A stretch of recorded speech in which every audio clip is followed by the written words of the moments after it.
Kapag may isang tao na gaya ni Sara at magiging presidente, huwag na niyong pakawalan. Ako na nagsasabi.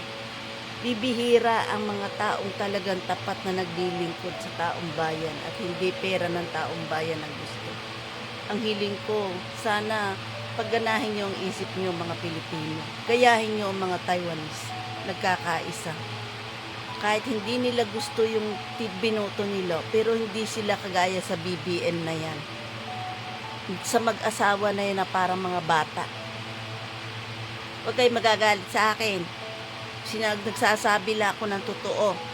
Kahit hindi ako vlogger, isang totoong tao ako at na nakikita ko ang mabuti at masama. Inili ko isang araw ang Pilipinas, pag uwi ko at pagbakasyon ko, maunlad na rin. O hindi ko, hihintayin ko sana si Sara na maging presidente. Malayo pa yun eh. Siguro, kahit pag naging presidente na siya, uuwi pa rin ako. Siguro, hintayin ko na boboto ulit ako para magpa-citizens ulit ako para makaboto sa kanya. I love Duterte family. Tsaka, wag na ninyong pakawalan ang isang taong naghihirap, pinapakita niya na mahal niya kayo.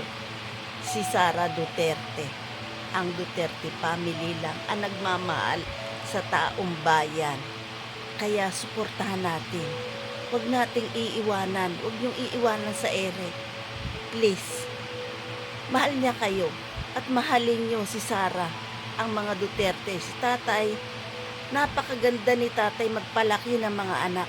Sana ang mga anak gaya ng mga Duterte family. Sorry ah.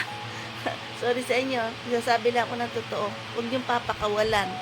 Sa next president, Sara Duterte. Suportahan natin. God bless.